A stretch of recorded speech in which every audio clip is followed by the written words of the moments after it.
পানিহাটি বিধানসভা কেন্দ্রে তিলোত্তমার মা বিজেপি প্রার্থী হচ্ছে তিনি জানালেন। তিলোত্তমার মা নিজেই ফোন করে বিজেপি নেতৃত্বকে জানিয়েছেন তিনি বিজেপি প্রার্থী হবে। এর আগে বেশ কয়েকবার বিজেপি থেকে তাদেরকে প্রার্থী হওয়ার জন্য বলেছিল, তারা রাজি হয়নি। অবশেষে রাজি হলেন তিলোত্তমার বাবা মা। বিজেপি প্রার্থী হিসেবে কাকিমার নাম আসলো।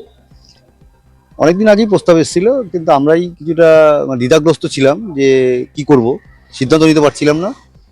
কিন্তু পরিবেশ পরিস্থিতি যেখানে নিয়ে গেছে, আমরা বাধ্য হয়েছি রাজনীতিতে এসে প্রার্থী হয়ে এবং মানুষের কাজ করার জন্য এবং আমার নিজেদের যে ন্যায় বিচার, নারী সুরক্ষার যে দিকটা আমরা দেখছি।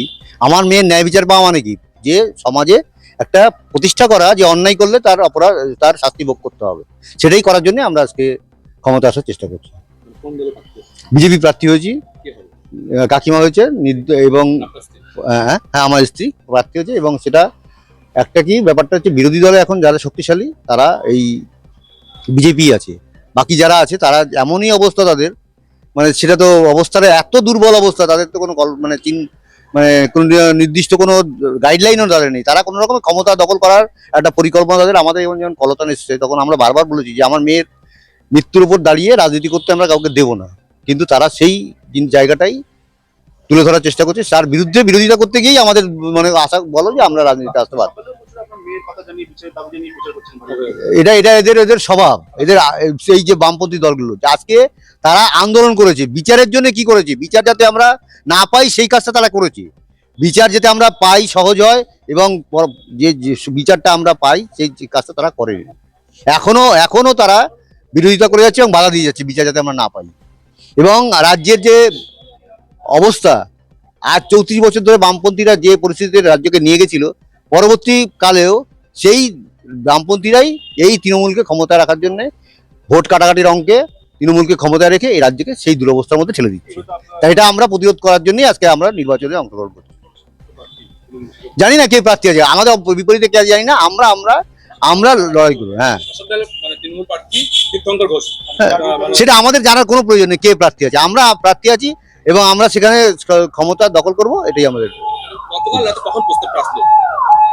প্রস্তাব এসছে অনেকদিন আগে, বললাম তো, গতবার কাকিমা নিজেই জানিয়েছে যে আমরা এটা প্রকাশ্যে না বলাটাই বিজেপি নেতৃত্বকে বলা হয়েছে এবং কি জানিয়েছেন? যে আমরা প্রার্থী হতে চাই। কাকিমা বলেছে আমি প্রার্থী হতে চাই, তারাও সেটা না, কাকিমাইকেই তারা চয়েস করেছে, সেই জন্য কাকিমাকেই প্রার্থী করেছে। সেটা না, এটা দলের আভ্যন্তরীণ ব্যাপার, এটা বেশি আলোচনা না করাই ভালো। কারণ উদ্যোক্ত আমরা তো রাজনীতির অতটা অভিজ্ঞতা নেই, আরো সবার সঙ্গে কথা হোক, তখন আরো বিশ্লেষণ করে এগুলো বলতে পারবো। নারী সুরক্ষা এবং দুর্নীতির বিরুদ্ধে মানুষের কাছে যাও। হ্যাঁ, বিজেপিকে ভোট দেওয়ার জন্য। না, শেখরঞ্জন দেবনাথ। আপনার নাম আসছে বিজেপি প্রার্থী হিসেবে পানিহাটিতে, কি বলবেন? এটা আমি কালকে ডিসাইড করেছি যে বিজেপির প্রার্থী হয়ে আমি দাঁড়াতে চাই।